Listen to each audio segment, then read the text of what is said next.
예, 지난 번에 미리 말씀을 드렸던 것처럼 오후 시간에는요 강의는 굉장히 짧게 할 것입니다.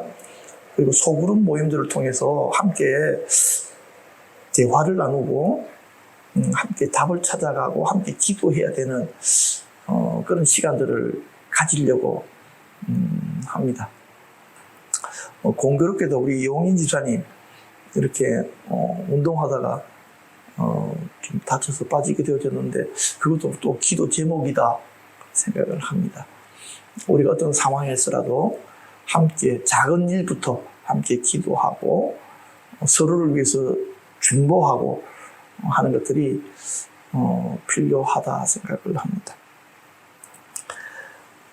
먼저 자연적 교회 성장에 대해서 저번에 한번 강의를 했었기 때문에 지금 그냥 대충 보고 넘어가는 걸로 그렇게 하도록 하겠습니다.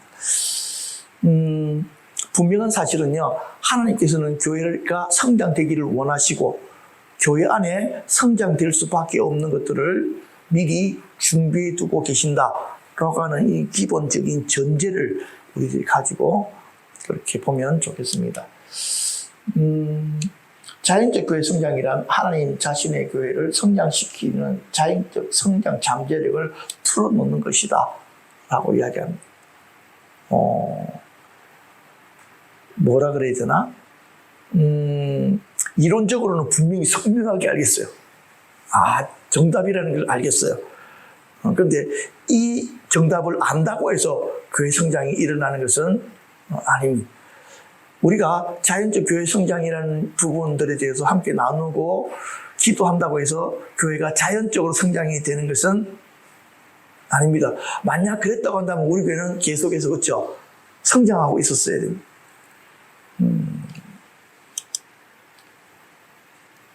자연적인 성장의 원리를 이해하는 것입니다. 무엇을 보면서요?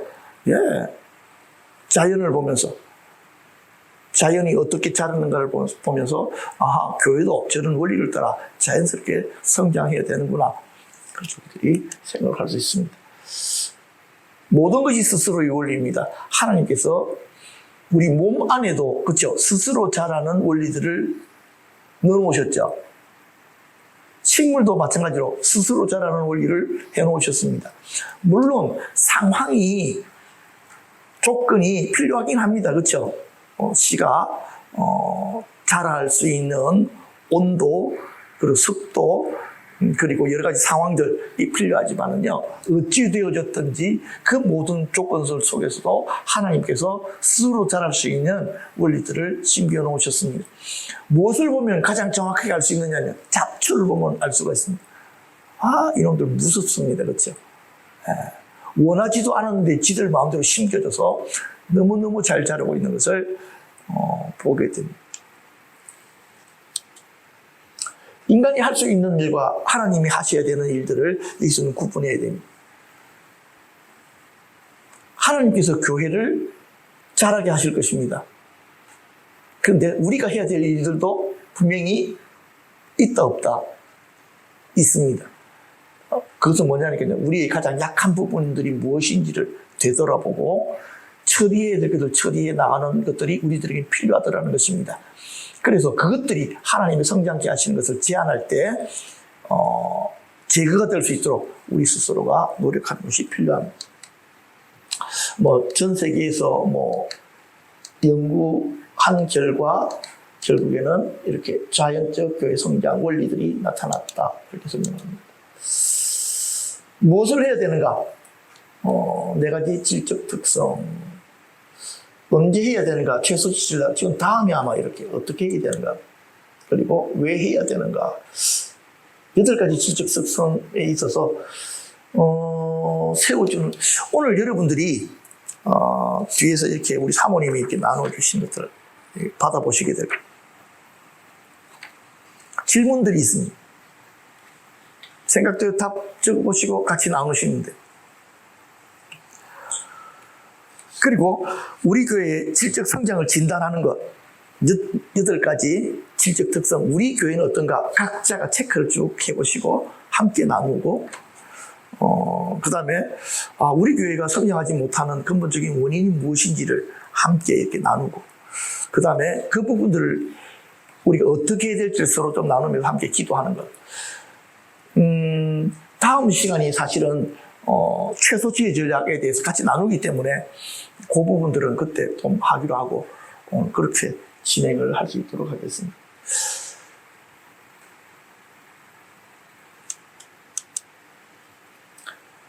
질적 특성 첫 번째가 리더십입니다.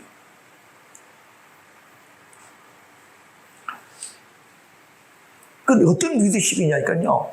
독불장군적 리더십이 아니고요. 다른 사람을 세워주는 리더십입니다. 그래서 제가 물어봤거든요. 저한테. 야, 너는 다른 사람을 세워주는 리더십이 있냐? 그랬더니 내 마음이 뭐라고 대답한 줄 아십니까? 오은혜 집사님, 내 마음이 뭐라고 이야기했을 것 같아요? 그렇죠. 내 마음이 정확하게 이렇게 이야기하는 걸 들었습니다. 이미야 사모한테 물어봐. 딱 그러더라고요. 이미야 사모가 정답을 이야기할 거래요. 지영근 목사가 남을 세워주는 리더십이 있는지 없는지.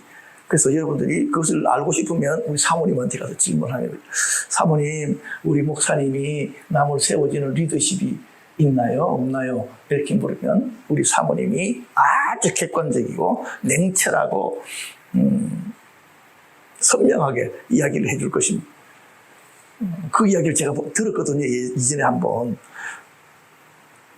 그렇기 때문에 차마 그 이야기는 내 입으로는 못하겠고 여러분들이 우리 사모님에게 좀 더 속으로 볼 때 한번 물어보면 우리 사모님 아주 선명하게, 우리 목사님은 다른 사람을 세워주는 리더십이 땡땡땡땡 하다, 이렇게 이야기를 할 줄로 믿습니다. 진짜라니까요. 내가 내 마음한테 물어봤더니 이미야 사모한테 물어보면 나올 거야. 뭐 예를 들어서 이런 겁니다. 우리 이명희 집사님이 어떤 가장일까요? 이렇게 물어보면요, 이명희 집사님한테 물어도 답이 안 나와. 누구한테 물어보면 제일 답이 다 나올까? 네. 같이 살고 있는 사람한테 물어보면 정확하게 딱 나옵니다.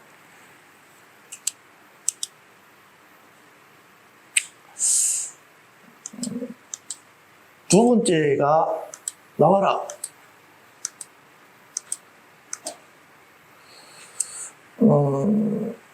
예수님을 보면, 그렇죠? 어떤 리더십을 가지고 계셨는지를 선명하게 보입니다. 예수님은 왕으로 오셨잖아요. 그런데요, 우리 예수님이 한 번도 군림한 적이 없어요.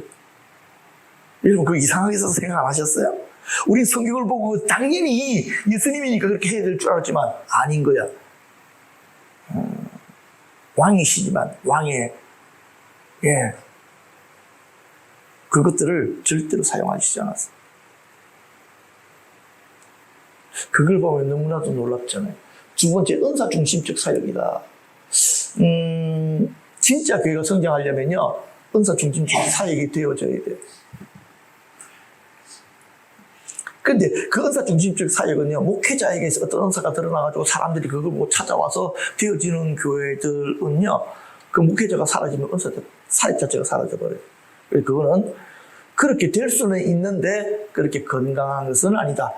그렇기 때문에 모든 성도가 가지고 있는 각양의 은사들이 회복되어지고 그 은사들을 통해 가지고 교회가 사역이 일어나야 된다. 이것이 건강한 교회의 조건이다. 저는 그렇게 생각을 합니다. 세 번째는 열정적 영성. 열정적 영성은요, 기도의 영성과 많은 공통분모를 가지고 있습니다. 여러분들이 얼마나 열정적으로 기도하는가 하는 부분들은 너무너무 중요합니다.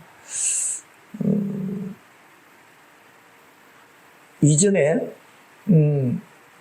많은 믿음의 사람들이 함께 모여서 기도하면요, 마치 여름에 장마철 오기 전에 개구리들이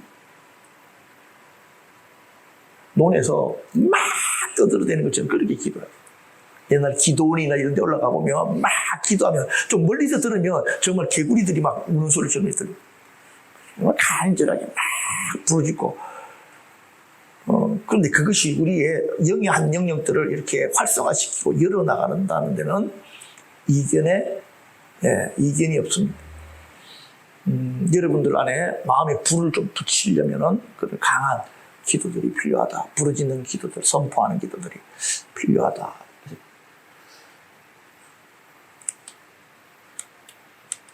그래서 사실은 마귀들이 이 불타는 기도를 막기 위해서 자주 사용하는 방법이 뭐냐니까요.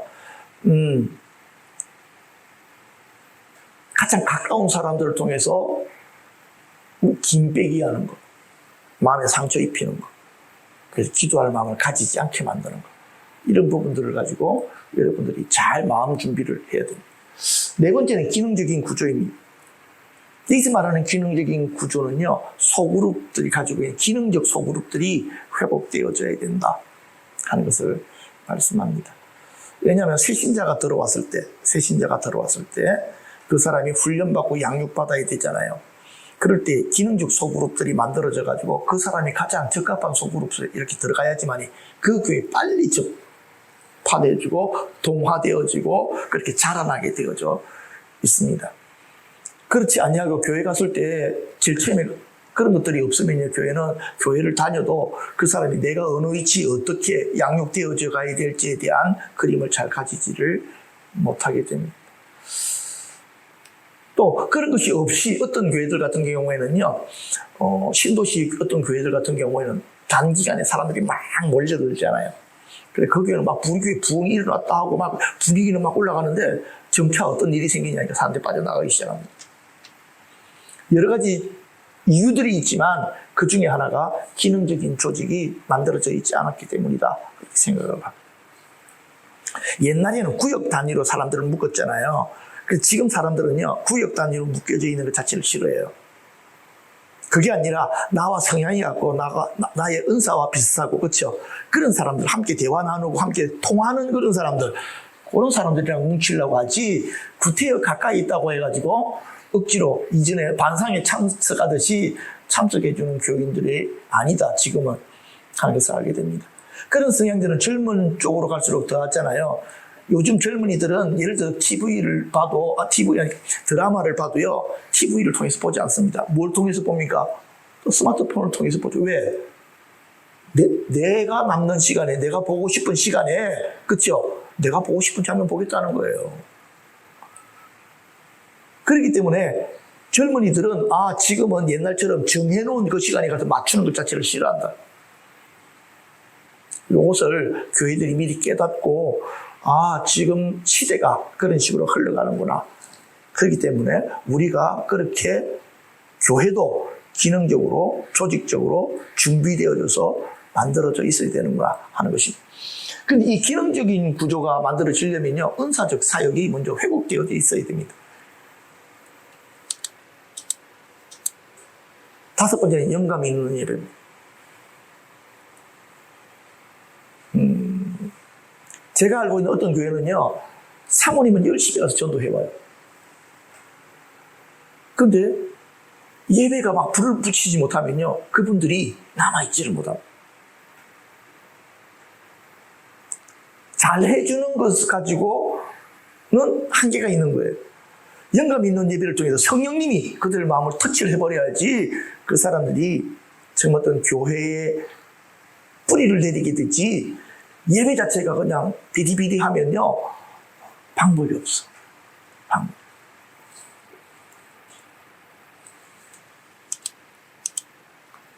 전인적 소그룹. 여기서 말하는 전인적 소그룹은요 모든 걸 함께 나누고 공유하고 함께 기도가 되어지는 소그룹을 이야기합니다. 이 소그룹이 이런 식으로 만들어지게 될 때에 비로소 사람들이 교회에서 그렇죠. 사실은 조그만 교회가 커도 많은 사람들이랑 다 나눌 수가 없잖아요. 주일날만 보고 헤어지는 곳이라면 그 교회는 힘이 없거든요. 전인적인 소그룹 함께 만나고 서로 나누고 함께 기도하고 그러니까 이런 전인적 소그룹에서는 시시콜콜한 이야기까지 함께 나누고 같이 기도하는 수밖에 없는 그리고 거기서 그런 만남들을 통해서 치유받고 회복되어지는 그런 것들이 분명히 필요하다 하는 것입니다. 그렇지 않으면 우리는 교회에 가서 여러 사람들이 앉아 있는데 나는 혼자 있는 것 같은 느낌이 드는 거야. 누가 내 속에 있는 것을 알고 함께 나누고 함께 고민해주고, 내가 좋은 일이 생기면 같이 기뻐해주고, 내가 힘든 일이 생기면 함께 슬퍼해줘야 되는데, 그런 것이 없이 그냥 교회 와서 예배만 드리고 가면 그 교회는 뭐가 되겠습니까? 예, 오래 갈 수가 없다. 이전에는 어떤 의무감으로 교회를 나와줬던 사람들이 많았습니다. 사실은. 그죠? 지금은 교회에 대한 의무감들을 사람들이 가지지 않는다. 언제든지 버스 갈아타듯이 교회도 갈아탈 수 있다고 생각하는 사람들이 많아지고 있다는 것입니다. 뭐 이 교회 아니면 내가 다른 교회 가면 되지. 그렇기 때문에 정말 우리가 한 형제고 한 이웃이라고 한다면은 함께 모여서 정말 진솔하게 내 부끄러운 부분들도 이야기를 하고 같이 기도받고 함께 이렇게 품어주고 하는 그런 전인적 소그룹이 무엇보다도 필요하다.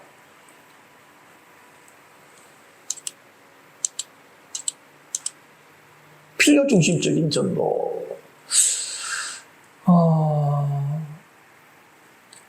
여기서 말하는 것은 이겁니다. 예수천당, 불신지옥. 이것은 이전에 우리 믿음의 선배들이 했던 방식이라고 생각합니다. 그런데 이 방식을 제가 잘못됐다고 이야기하는 것은 아닙니다. 누군가는 그렇게 하고 있는 사람들도 있습니다. 진짜 길거리 서가지고요, 딱 팻말 들고 이렇게 딱 하는 전도자들도 있습니다. 지금도. 저는 그것이 나쁘다고 이야기하는 사람들 자체가 나는 넌 회복이나 했어? 전도? 그렇기 때문에 물론 그분들의 방식들이 좀 올드하지만 더 웃기는 건요, 그걸 보고도 예수 믿으려고 하는 사람들도 있더라는 것입니다. 그렇기 때문에 이렇게 전해지나 저렇게 전해지는 것은 그리스도이기 때문에 그것에 대해서는 우리가 함부로 이야기할 바는 아니다. 자, 그런데 이 시대에 맞는 전도 방식은 분명히 이전과는 조금 다르더라.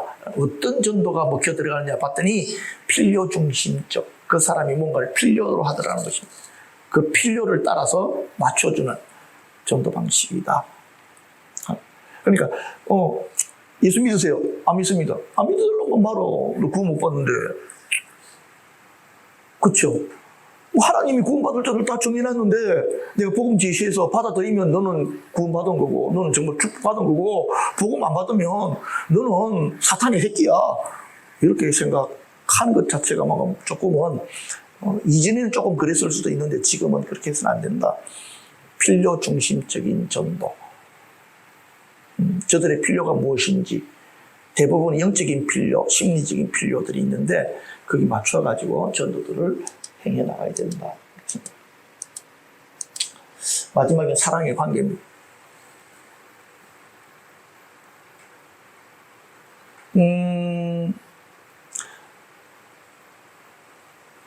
이명윤 집사님, 사랑은 어떻게 다른 사람들에게 전달이 될까요?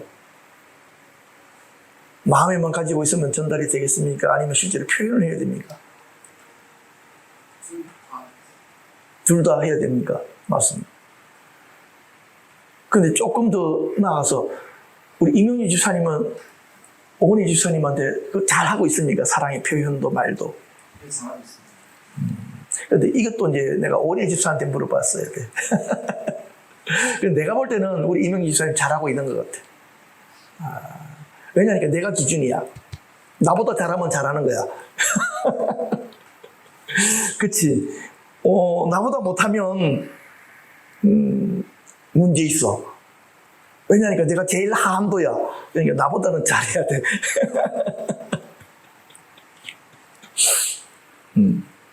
요즘 시대의 남자들이 나보다 못해가지고 젊은 사람들이 결혼 생활을 하기 힘들어.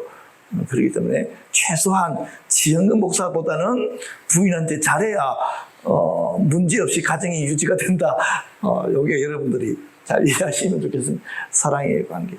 또 우리 시대 때는 라떼 때는 그렇잖아. 조금 가부장적인 그런 특성들도 남아있기 때문에 좀 어쩔 수 없는 그런 것들도 있다. 이해하시면 좋겠습니다.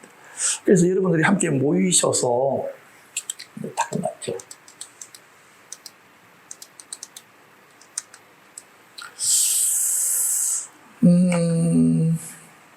함께 나누시고 소그룹들을 좀 오늘부터 함께 해주시면 좋겠습니다. 그래서 제가 잠시 한번 기도하고 이 시간들을 마치고요. 그 다음에 걸어가도록 하겠습니다. 주님.